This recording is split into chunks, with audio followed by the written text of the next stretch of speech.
going on, my friends? I'm Rick, and this is your this is your seat at the table, and there we are talking about bloopers and screw ups. And I could just reboot this damn video and get on with it, but you know what? I've already been at this for about an hour and a half. I still got a couple videos I want to do for a game not traveled over here, and I'm actually going to try something a little different on one of these deals. I got a bit of a script to read because, anyway, so. Some months ago, I was out at Mayhem Comics and Games on the west side of Des Moines, and that is Des Moines, Iowa, not Idaho. We do not grow potatoes here. It's corn and pigs and whatever. So I saw this on the bookshelf, and I really had to do some due diligence to make sure it was something I wanted to buy. I did not have this edition. This came out after I stopped buying stuff, and I tuned out what was going on. Things had changed radically for me, and I was not in a position to spend a lot of money, and I had very limited access or reason to even look into the stuff, and it is what it is. So it's called Classic BattleTech, and for me at the time, and now it's still not considered classic. It's a fan pro product that's published under the WizKids logo as well. I'm sure most of you or many of you have this book. And so we're talking roughly the era of 3067, which is, if you haven't figured the meme of how the TROs are labeled by now, then I don't know what to tell you. But at the end of the day, the technical readouts generally are dated by the year they're supposed to represent. So this would have been post-Klan invasion, post-Operation Bulldog, at the beginning or middle or toward the end of the FedCom Civil War and the beginning of the Dark Age, and things were really starting to go south. And so we talk about their intro in here, and when I looked it up after doing some reviews and checking other people's reviews and stuff, I realized there was actually a lot of new items, vehicles and mechs and things like that I did not have information on. And I thought, so maybe it was worth spending the damn near $40 for it. I really, it's a struggle. I mean, I honestly live on a tight budget, and the budget this year has gotten worse.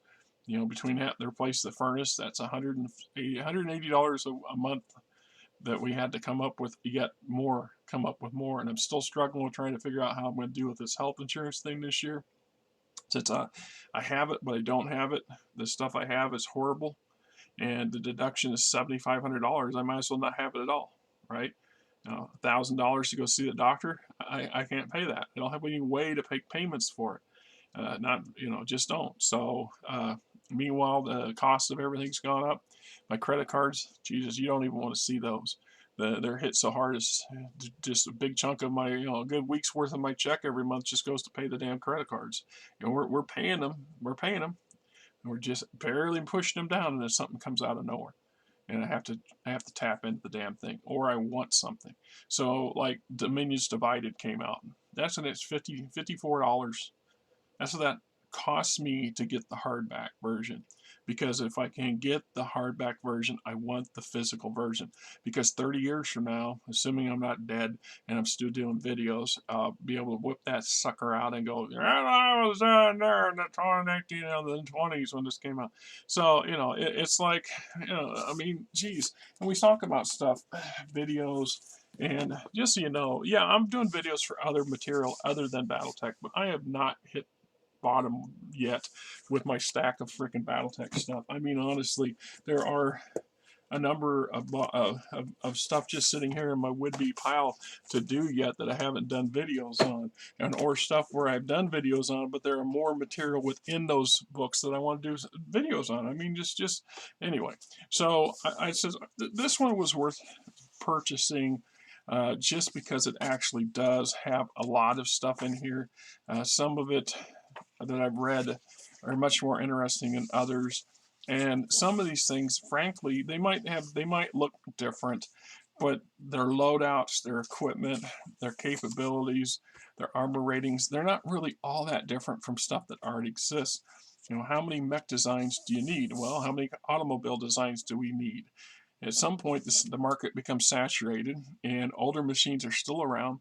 They're just upgraded to the newer modern machines. But we're constantly adding new machinery, new mechs, new tanks, new material. The tanks and vehicles and stuff really makes, to me, We know from in-game canon that there are statistically far greater numbers of everything but mechs.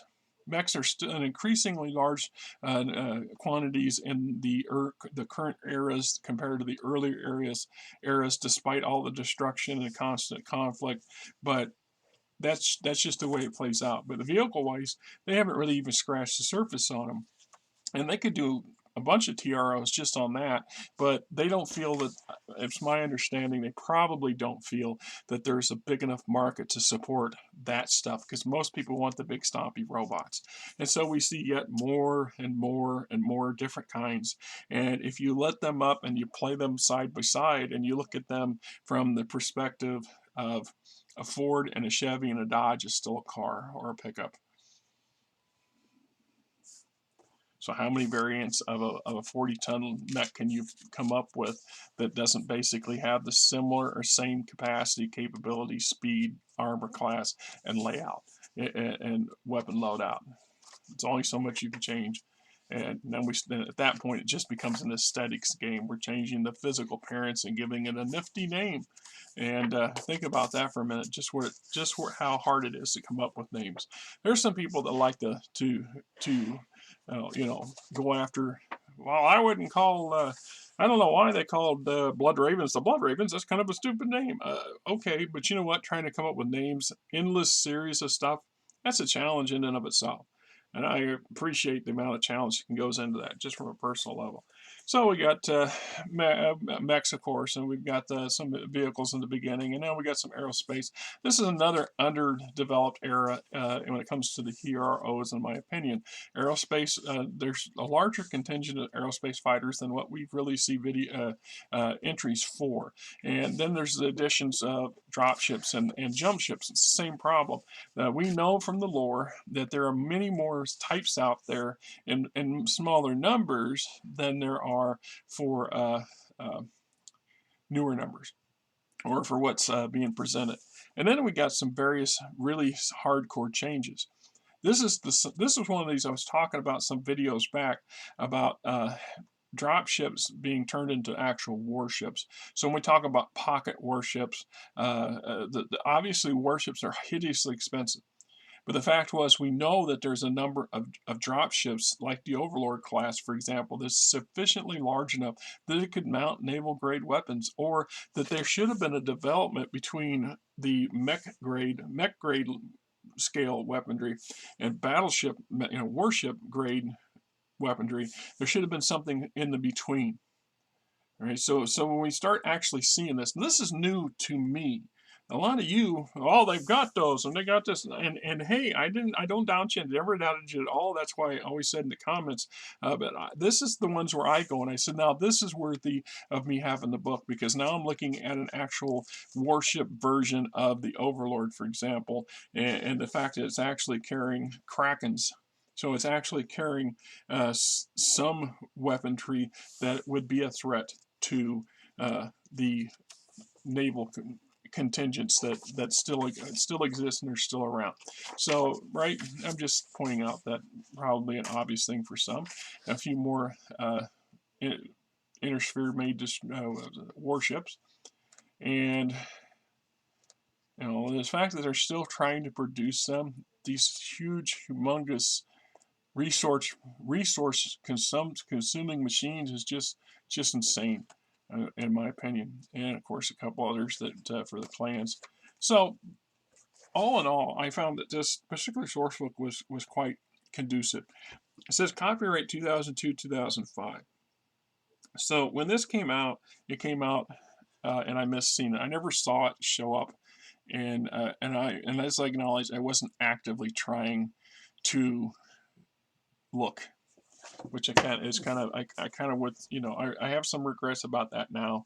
But sometimes you can't control things the way things go. Sometimes you screw things up and you find yourself in a position where you really have to change the path that you've been taking to get your act together, and so on and so forth.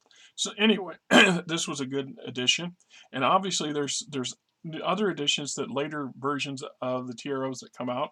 I was looking at a couple in on the Catalyst website that are in PDF format only.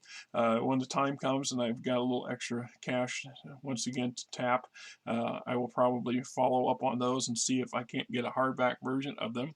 And if not, or if the price is just crazy, I'm at a point where the PDFs are more in my price range as much as they don't like them, and go from there. But they're still a good thing to review. If you haven't got this one, it's well worth getting, in my opinion. All right. So this is my opinion on this, and until next time, you guys have a great weekend. Going on, my friends, this is Rick, and hey, if you like the channel, please hit the subscribe button, hit the like button, tell your buddies, tell your friends, tell your coworkers, tell anybody else that's in the gaming industry or gaming fandom that says, hey, this is a channel worth checking out.